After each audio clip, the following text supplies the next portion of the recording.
손흥민 선수가 역대급 이적료 3,560억 원에 공식적으로 맨체스터 시티, 이하 맨시티 선수로 합류하게 되었습니다. 이에 대해 맨시티의 감독인 펩 과르디올라는 손흥민이 맨시티 역사상 가장 높은 연봉을 받는 선수가 될 것이라고 밝혔습니다. 손흥민이 맨시티와 계약을 맺은 직후 열린 기자회견에서 펩 과르디올라 감독은 이적 계약에 대한 세부 사항을 공개하였으며 손흥민 같은 월드클래스 선수를 팀에 합류시킬 수 있어 기쁘다는 입장을 전했습니다. 또한 맨시티가 손흥민에게 지급할 연봉을 공개하며 전 세계 축구 팬들과 언론의 이목을 집중시켰습니다. 손흥민 선수의 이적 소식은 축구계에 큰 파문을 일으키고 있으며 이에 대한 보다 자세한 내용을 전해드리겠습니다. 손흥민 선수는 다시 한번 이적 시장의 역사를 새롭게 써내려갔습니다. 일반적으로 겨울 이적 시장이 열리면 선수의 이적 협상이 시작되고 협의 문서를 통해 공식적인 계약 절차가 진행됩니다. 그러나 손흥민 선수의 경우 맨시티와의 직접 계약을 통해 이미 이적 사무국에 공식적인 협의 자료와 기록이 제출된 상태입니다. 더욱 놀라운 것은 잉글랜드 프리미어리그 사무국의 회장 피터 리처드슨이 직접 손흥민의 이적 사실을 언급하며 당황스러운 반응을 보였다는 점입니다. 실제로 프리미어리그 주간 회의를 진행하던 리처드슨 회장은 나는 회장으로서 많은 시간을 보내며 다양한 이적 협상을 지켜봤지만 구단 간 협의가 이렇게 신속하고 깔끔하게 완료된 선수는 처음이다. 토트넘과 맨시티로부터 손흥민 선수에 대한 자료를 전달받았으며 이미 겨울 이적 시장이 열리기도 전에 예외 계약을 통해 모든 절차를 마무리 지은 상태였다. 최종 승인은 프리미어리그 사무국의 결정에 달려있지만 사실상 손흥민 선수는 이미 토트넘 소속이 아니라고 봐도 무방하다라고 밝혔습니다.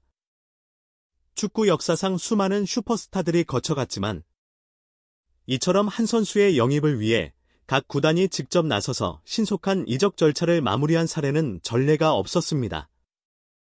우리는 곧 손흥민의 계약에 대한 최종 확인을 완료할 것이며 현재 상황을 고려하면 승인이 난 것이나 다름없습니다.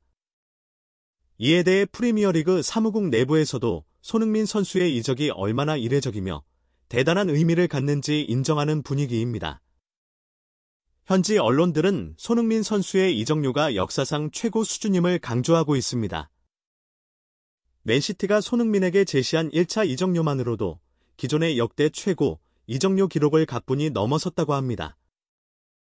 이는 손흥민이 토트넘에서 쌓아온 명성과 가치를 확실하게 인정받았다는 의미이며 동시에 맨시티가 그를 얼마나 원하고 있는지를 단적으로 보여주는 사례입니다. 프리미어리그 역사상 가장 높은 이적료를 기록한 선수 중 한 명인 모이세스 카이세도의 경우 브라이튼에서 첼시로 이적할 당시 예외 계약을 통해 이적 사무국의 승인을 받으려 했습니다. 그러나 구단 간의 이적료 지급 문제 등으로 인해 결국 정식 이적 시장을 통해 계약이 이루어졌습니다. 하지만 손흥민 선수의 경우 맨시티와의 예외 계약을 통해 사무국의 공식 승인을 받게 되었으며 이는 손흥민 선수의 가치가 객관적으로 얼마나 대단한지를 다시 한번 입증하는 사례가 되었습니다. 한편 맨시티는 손흥민 선수의 영입을 위해 파격적인 급여를 제시했습니다. 다수의 이적 전문가들에 따르면 손흥민이 맨시티에 입단할 경우 최대 주급 40만 파운드를 받을 수 있다고 합니다. 현재 손흥민의 주급은 19만 파운드로 토트넘에서 가장 높은 연봉을 받는 선수이지만 프리미어리그의 다른 유명 선수들에 비하면 상대적으로 낮은 수준이었습니다. 맨시티는 이러한 점을 고려하여 손흥민에게 파격적인 연봉을 제안했고 손흥민이 이를 받아들인 것으로 보입니다. 엄청난 연봉 외에도 맨시티는 손흥민에게 등번호 7번을 보장하겠다고 밝혔습니다. 현재 맨시티에서 7번을 사용하고 있는 선수는 주앙 칸셀루이며 그는 바르셀로나로 임대된 상태입니다.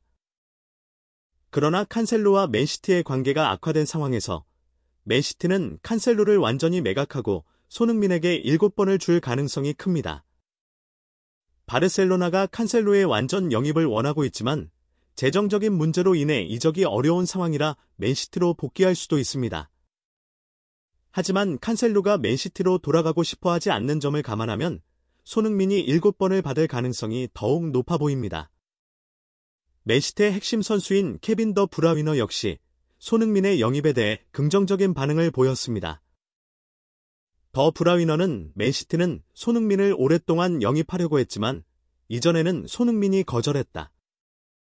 하지만 최근 다시 연락을 취하자 손흥민의 태도가 달라졌다. 그는 맨시티 합류를 긍정적으로 고려하고 있으며 나는 몇 달 동안 그를 설득하기 위해 노력했다. 그가 이번에는 더 깊이 생각해 보겠다고 했으니 긍정적인 신호라고 생각한다라고 밝혔습니다. 또한 잉글랜드의 축구 레전드 앨런 시어러와 게리 리네커 역시 손흥민을 극찬하며 이번 이적이 그의 커리어에 큰 영향을 미칠 것이라고 평가했습니다. 리네커는 손흥민은 프리미어리그 최고의 선수 중 한 명이다. 그는 우승 경험이 없지만 그가 남긴 기록과 활약은 절대적으로 인정받아야 한다. 그는 토트넘 역사상 가장 위대한 선수 중 한 명으로 기록될 것이다 라고 말했습니다. 결과적으로 손흥민 선수의 맨시티 이적은 단순한 클럽 이동이 아니라 프리미어리그 이적 시장의 새로운 역사를 쓰는 중요한 사건으로 평가되고 있습니다. 공식 발표가 이루어지는 즉시 추가 소식을 전해드리겠습니다. 감사합니다. 잉글랜드 프로축구 프리미어리그 토트넘 호스퍼가 연이은 컵 대회 탈락의 충격에서 벗어나기도 전에 다시 한번 무릎을 꿇었습니다. 지난 주말 카라바오컵 준결승에서 리버풀에 대패하며 결승 진출이 좌절된 데 이어 페이컵에서도 탈락하며 시즌 전망이 더욱 어두워졌습니다. 프로 통산 처음으로 우승컵을 노렸던 손흥민은 팀의 연이은 실패 속에서 깊은 실망감에 빠졌고 감독마저 경질 위기에 처했습니다. 토트넘은 10일 한국 시간으로 영국 버밍엄의 빌라파크에서 열린 2024에서 2025 시즌 잉글랜드 페이컵 4라운드 경기에서 에스턴 빌라를 상대로 1대2로 패배하였습니다. 이는 지난 7일 리버풀과의 카라바오컵 준결승 2차전에서 0대4로 대패하며 탈락한 후 불과 사흘 만에 또 다른 대회에서 좌절을 맛본 것입니다. 현재 프리미어리그에서는 14위로 내려앉으며 사실상 리그 우승 경쟁에서 멀어진 상황입니다. 이제 토트넘이 노릴 수 있는 유일한 타이틀은 유로파리그뿐이며 16강에 오른 이 대회에서 좋은 성적을 거두는 것이 마지막 희망으로 남아 있습니다. 이날 경기에서 손흥민은 90분 풀타임을 소화하며 신입 공격수 마티스텔과 함께 최전방에서 호흡을 맞췄습니다. 전반 24분, 오른쪽 측면을 빠르게 돌파한 마이키 무어가 크로스를 올렸고 이를 받아 손흥민이 슈팅을 시도했으나 공이 골키퍼 정면으로 향하며 득점 기회를 놓쳤습니다.